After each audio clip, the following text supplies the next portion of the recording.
We're about a month into the season and also another week out from a hotfix nerf to Hazard, and while it seemed like it could be pretty good, it turns out that it wasn't. In fact, it did not really do too much to Hazard in terms of getting him out of the meta. He is still definitely the biggest force that we have right now. So today we're going to talk about, is Hazard a problem? Is his strength too much? And how do we get him to a spot where it's healthy to play against and fun? Because I do think this character is great. I love playing Hazard. I love his design. But when they buffed him at the beginning of season, 14?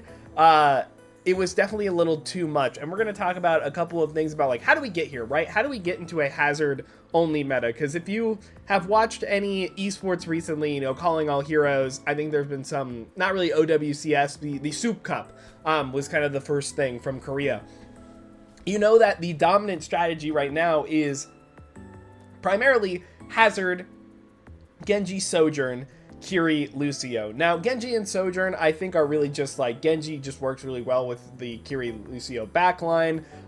He's really good with Hazard, just he can match his tempo a lot. So, like, I don't think Genji is exactly, like, why we're here. Soj, very good, obviously got her buffs recently.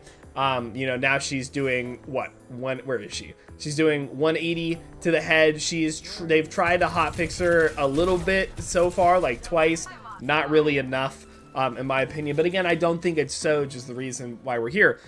There's two factors, Hazard himself and his backline. Let's go ahead and talk about Hazard himself first here, because I think there's a couple of really relevant changes that are, I think, part of the reason why Hazard is so good, and that are underrated from when he launched, when we had him in the test. So obviously I think the big one is his damage, because his damage went up considerably. I believe his damage went from like 6.75 a pellet to 7.5.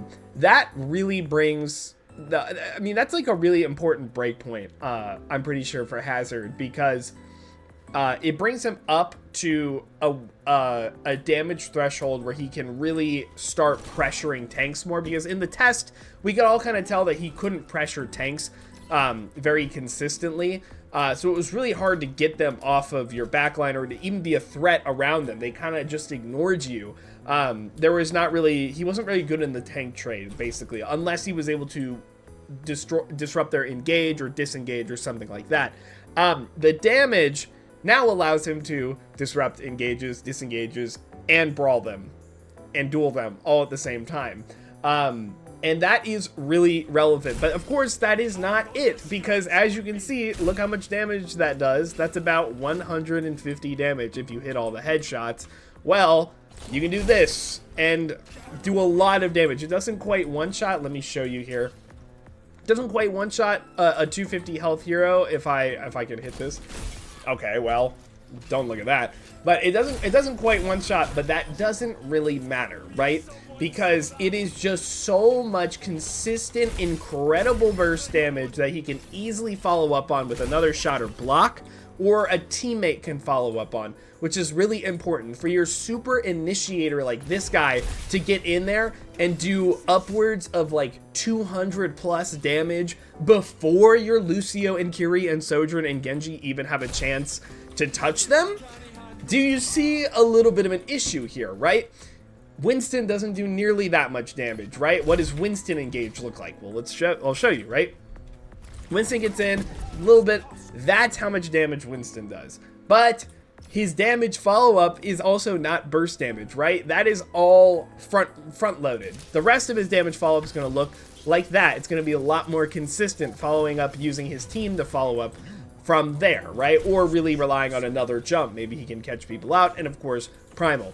But somebody like Hazard, again, he's got higher damage on the engage. I mean, much higher damage. I didn't even consider the slash damage. So much higher damage on the engage and much better damage pressure afterwards. So he's a dive hero who doesn't really need the team to help him. And if he does have the team to help him, then it's really, really, really good, right? And also, like, important breakpoints to know, it's like, You know, if he gets that, a Genji dash finishes it off, Genji gets a reset, that's really, really good.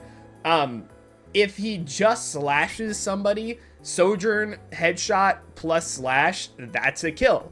Like, that is also another really relevant breakpoint there. Kiri gets one headshot while Hazard is looking really pretty. He doesn't have to hit all of his primary fires to kill somebody, right? Etc, etc, etc. That is really, really, really, really, really important. And of course, you get in there with Lucio, but we'll talk about Lucio in just a second. Another underrated thing about Hazard is not underrated. Obviously, his survivability is not underrated. We all know why this is like one of the most important things about why Hazard is so good. Obviously, you have this, and you have the wall, and you can play around the wall, and by the time the wall's done, you put this down, and also you have your movement ability, which again is on a very, very short cooldown, and I think we'll talk about that in our solutions section, but just know the fact that this is on such a short cooldown is a really, really relevant factor here, because he gets to go anywhere he wants to, on top of his insane survivability uptime pressure. Even if he has to leave, he has no problems doing it in any regard. But something that we need to talk about is that in the original like version of Hazard that we got to test out, the angle of his damage reduction was something a little more like a cone like this to here, right? It was like 130 something, maybe like that, right? So if you're within that cone or shooting from this cone, you can't hit him, or you hit him with damage reduction, right? But now the damage reduction is actually a 180 degrees in front of him, a whole semicircle in front of him. So if you're sitting over here, and I'm looking straight forward, you're doing half damage, or what, 65% is what the actual number is right now, which is very high still, even after the hotfix. That is crazy. That is actually insane to me, right?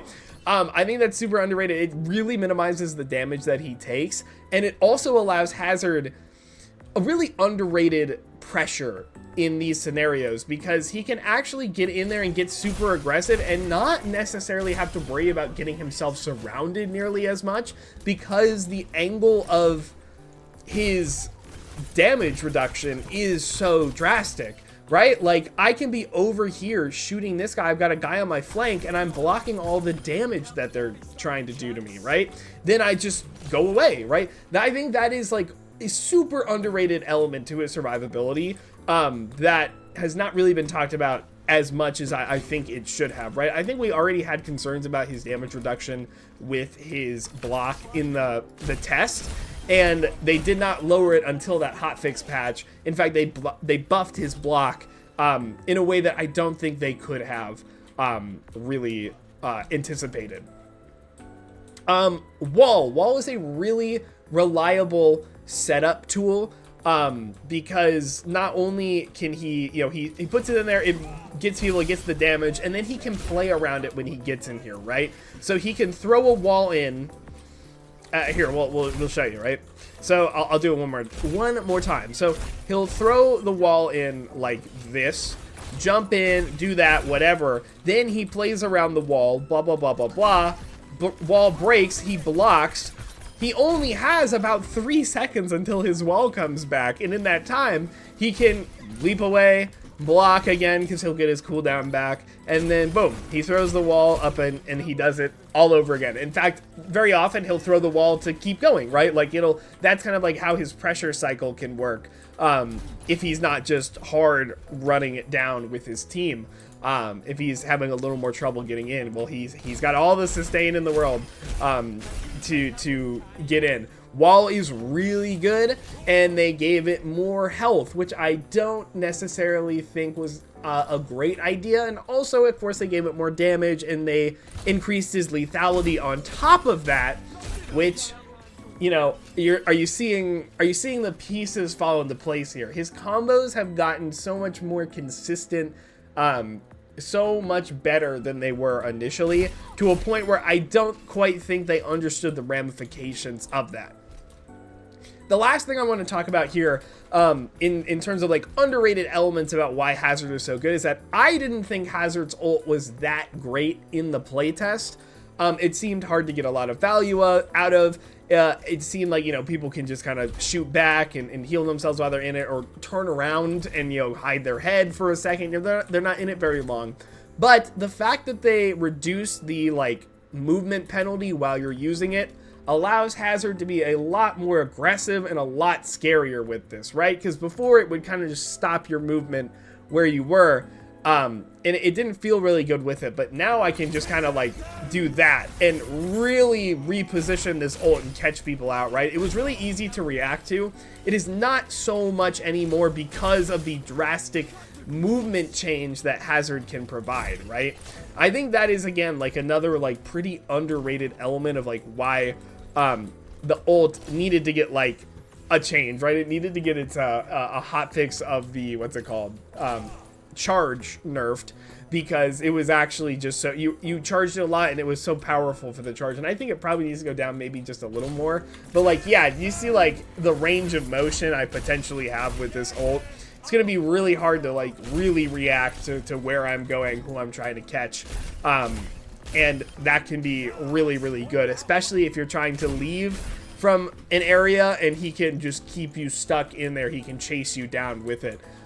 It's extremely scary. And again, that's kind of why, actually, that's a good transition. Why do Lucio and Kiri come into the meta? Well, Kiri and Lucio are pretty good at dealing with that. That is one thing, you know, his ult, just giving general speed boost to minimize the amount of uptime or of pressure that the ult provides, I think is really relevant. Obviously, Kiri has the Suzu, which I don't think is that hard to time. Obviously, Kiri can escape the ult herself as well, so she can escape it, Suzu somebody else. She's got a lot of options there to keep in the fight. But I think really more that Lucio, like why you're playing so much Lucio is the primary Hazard enabler, and also like, what's it called? Like not counter, but he's really good against the Hazard as well, right? So the fact that he got his self-sustain buffed is really good for Lucio, because now he can just get in there and go with his Hazard. And Hazard has a little bit of range problems, but with speed boost, not nearly as much. And Lucio can go in there with him, get him around, kite him around, make it harder to hit him, effectively increase his sustain, and then amp it up with him if he's in trouble, right? Since his healing penalty has been reduced from his aura, that actually lets Lucio get a lot more aggressive with the Hazard dive, right? Otherwise, Lucio would have to play probably more for his supports and everything, or not supports, his DPS, kind of enable them play a little safer. Not nearly as much anymore. And remember, he got a sizable damage buff a little bit ago as well, so he is a really effective diver as well with the Hazard. Another key thing to note about like why Lucio is so important in this Hazard meta as well, he is also the main denier of Hazard leap. Lucio is like the only person in the game with a low enough cooldown and consistent enough survivability to boop him away and continue doing that, right? Brig, I think, kind of gets run over a little bit. She doesn't have like that, she is just a little too slow. Even if you miss one whip shot, you're dead, obviously. Lucio, not so much, but even if Brig does hit every whip shot, eventually somebody is going to catch her, right? Like, Lucio can at least escape the other pressure that's coming his way as well. Brig is a little more linear in that regard, so when you're getting chased down by a full dive squad, Lucio is going to have a lot more relevance in that matchup, less so than like a Brig with, even like with Juno speed boost or something like that. I think that is important as well. Next, I think we'll talk about Kiri here, just because Kiri provides really good single target healing, and the reason that's so relevant is that she doesn't need to focus on her Lucio nearly as much anymore because of those buffs to him.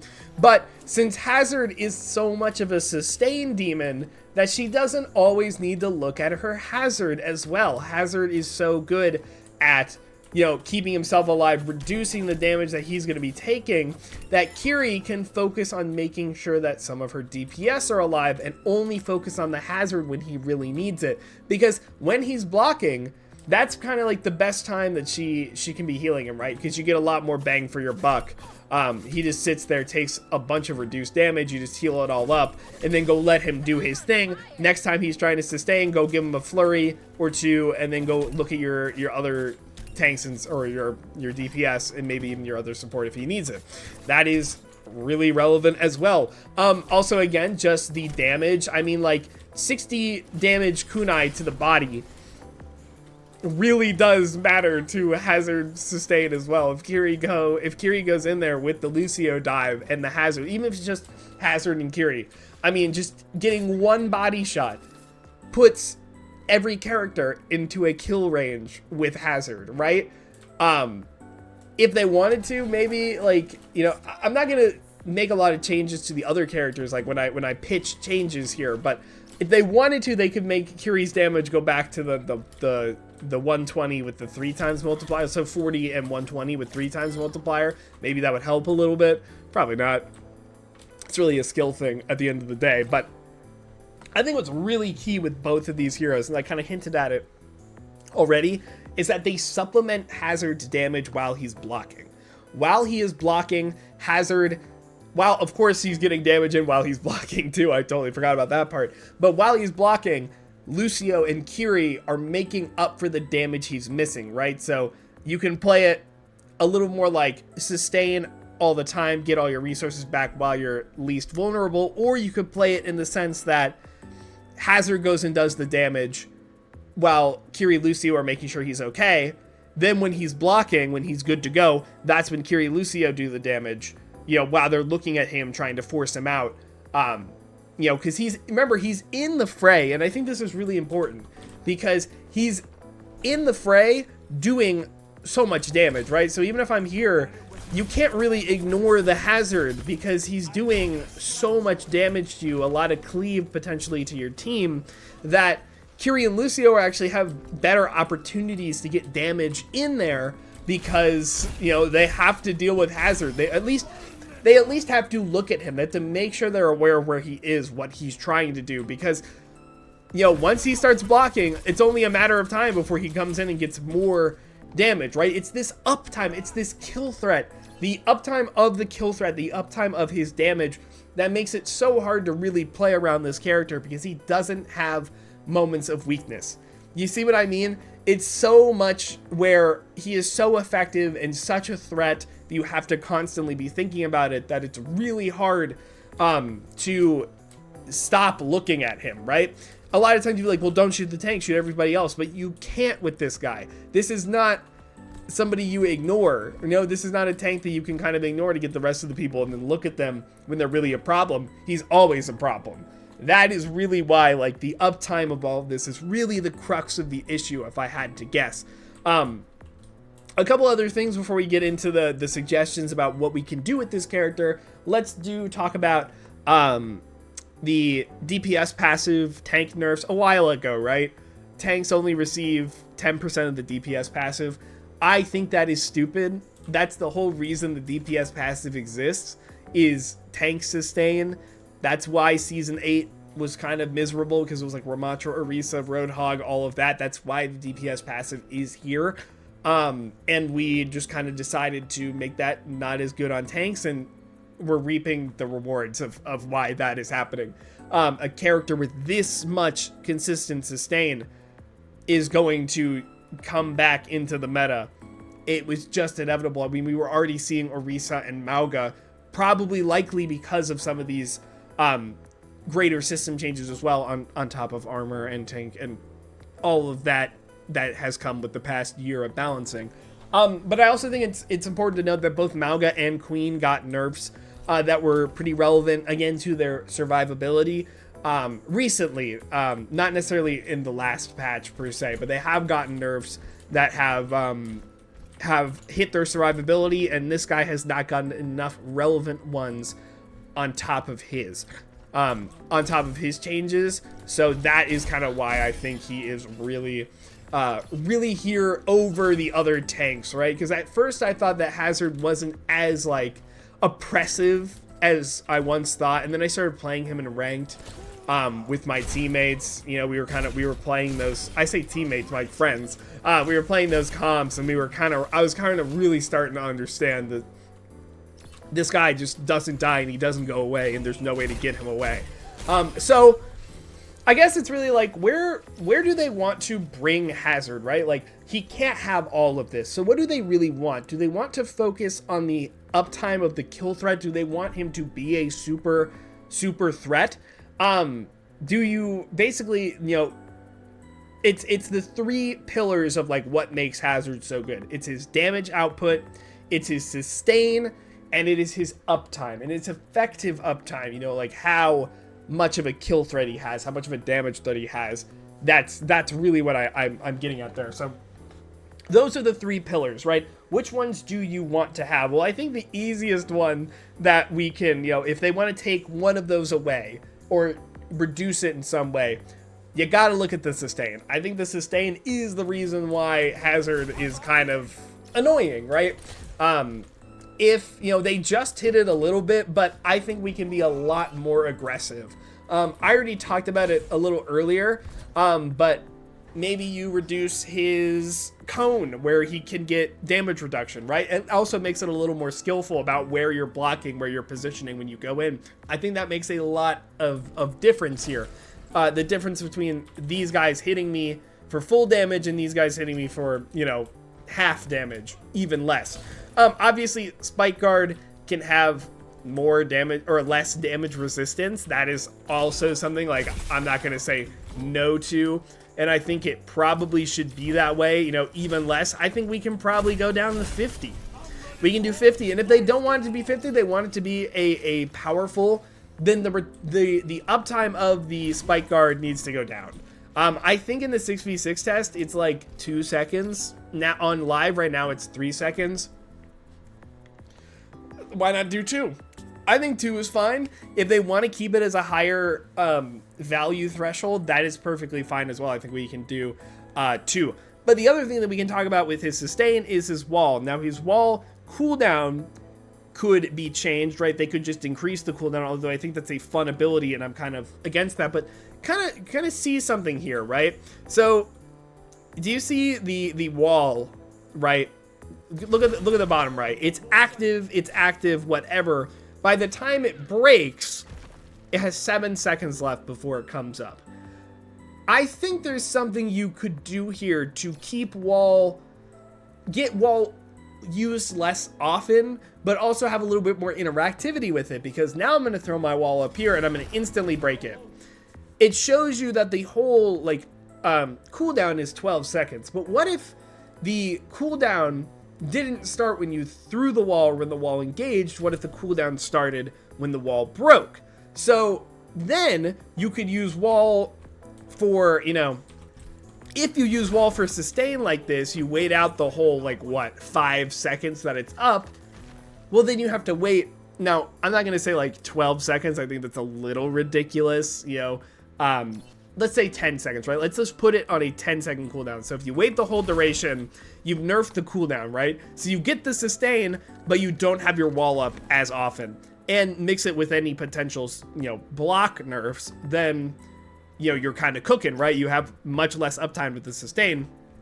But then you have a skill here now about, like, if I want to just use my wall for, like, extra DPS, I could do that and just break it instantly. And now I get my wall back faster. Now, I think with like 10 seconds, it's not as fast as it would be on live. I think there's some tweaking of the numbers you probably want to do there, because I do want to encourage more aggressive walls and less wall uptime. Overall, less wall uptime, I think, is a lot, is really good. Like, I think that would be a lot healthier for Hazard. And it could even be like a variable amount, right? Like, the longer you keep your wall up, the longer the cooldown becomes. That could be something like that. Like, it's not actually like linear like I describe it. It could be something like, you know, how Queen gets a less cooldown if she hits more people. Something similar to that could be in the cards. I don't know, but I think that is the route that you take if you want to hit the sustain, right? The thing about that is that it also hits its uptime, and I know, like, I say that they're the 3 pillars, but those two are like really what's it called, tied together.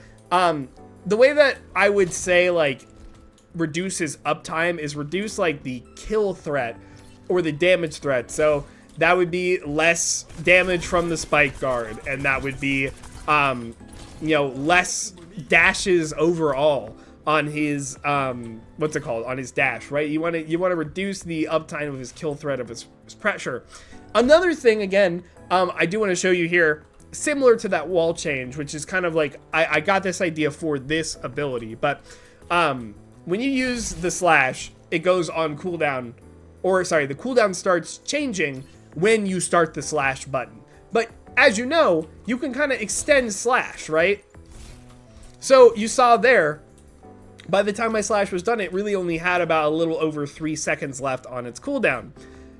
So if you want longer engages, and of course we can change the numbers of the cooldown as well, maybe increase it further, but if you want longer engages like this one, you want to extend it, sure, you can do that. That is when the cooldown would start, though. The cooldown would start after the slash, and I think that is really important. Or like when you're out of, because sometimes you don't have to slash, right? Whenever you're out of the ability, I think that's when the cooldown should start. So you can actually, like, if you wanted to, you could go for quick ones like that and get your cooldown back faster, but if you really need to get out or get in, you're going longer before you can use your slash. It puts a little bit more risk on the hazard because, you know, if he does a long engage like this, well, then he can't use his slash again. And again, I think in general, I would just increase the cooldown. It's a lot. It is, or say it's a lot. It's short. It really is short. I mean, like, 5 seconds on an ability that has so much damage on top of pretty decent mobility, that is a little much. I think in my opinion, that's a little too much. So I would reduce the cooldown just slightly if that is the route you wanted to take. And of course, you can hit the damage route. And the way that, you know, the best way that I think you have to do it is because he needs at least some damage in his gun, because if he doesn't, then he goes back to just not being able to interact with tanks. And as we know, like in Overwatch, that's really not going to cut it if you can't even interact with the tank trade. And you're not like Wrecking Ball who can just completely avoid it. Hazard isn't that mobile. So I think then you reduce it a little bit. 7 per pellet I think would work. Maybe you just reduce the slash damage, because that is the really high burst value, right? I mean, if you just reduce the slash damage down to like, I don't know, right now it's at like 75, 50, 40, you know, then he's doing 190, and then he's not able to do nearly as much damage if he gets like a full combo. And I think that is a really important. If you combine, you know, less primary fire damage with less slash damage and just kind of put it as a whole package, I think you can keep the feel of Hazard and the relative feel of, you know, the burst combo while reducing its lethality, and I think that's also good. I don't think Spike Guard needs a damage nerf. I think that is perfectly fine. That is not really going to be like relevant to like really why Hazard is super duper good. And of course, I think Wall having a decent amount of damage is okay. Using it for damage is not like primarily for damage is not the best way to use it anyways, in my opinion. It's just kind of like a nice bonus when you're using your other, you know, when you're using it for other means, you know, to block somebody off. So I think it really needs to come down to his combo. And you know, if we really need to, let's make his quick melee just a little weaker. If it's really that much of a problem too. Now, the quick melee combo isn't as relevant anymore because there's a bit of a delay, but I'm okay with that too if you need the rest of his kit to be there. But I really think that, you know, if you decrease the slash cooldown, then maybe you don't have to decrease the damage on slash. But I do think he needs some sort of damage nerf here or there. Because that, again, that also, like, the thing about it is that when you change a lot of this stuff, it changes lots, you know, it changes his uptime and his damage. If you change his sustain, it changes his uptime and his sustain. If you change his block in any way, it actually changes his sustain and his damage, like, etc, etc, etc. Like, if you change one thing, you change a lot of things, potentially on this character, and I think that's what he kind of needs. He needs he needs to be tuned down in multiple areas. So it may not seem like you're being super aggressive with the changes that you make in a vacuum, but when you really look at like how it's affecting his uptime and his effectiveness, I think is the best way to put that. I think it's super relevant. And Spike Guard, I don't think Spike Guard really needs it. Or not Spike Guard, whatever the ult is called. What is the ult called? Downpour. I don't think it really needs any changes. I think it's fine. As is, especially if you're able to change his other kit with some of the other stuff I suggested as well. But one more thing I'll say, I have seen a bunch of tech where Hazard is just like chilling on rooftops, basically in like stall spots.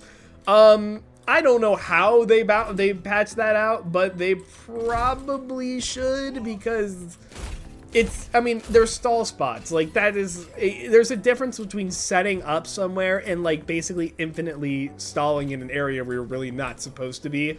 In my opinion, like if the Overwatch League or OWCS would not want that strategy in the game, probably shouldn't be in the game. If they can help it, right? Like Doom stall spots, I can think off the top of my head or something that Overwatch League banned, and you would get penalized if you use them. Obviously, Florida Mayhem did the TP thing, which is a different thing. But if there is some way that they can stop that, that'd be great. But I can't really say that for sure. It may not be something that is viable to change. Maybe you put a cooldown on his ledge climb passive. I think that's kind of what's enabling it. It's not his wall climb, it's his like ledge grab. Maybe you're only allowed to ledge grab. See, but then that kind of changes the game feel. Like all the wall climb characters are able to ledge grab regardless of if they have their climb. That's a tough one. It's a really tough one. I don't know how you fix that. I don't work on the game systems of Overwatch, so I'm not sure, but I want to hear back from you. What do you guys think? What would you change about Hazard? Do you even think he's as powerful as I say he is? Whoopsies. While you're at it, please like and subscribe. I do really appreciate it. I wanted to make this video a week ago, and then a hotfix patch dropped, and I went, oh, maybe it'll change. It didn't change. So now you're getting this as in addition.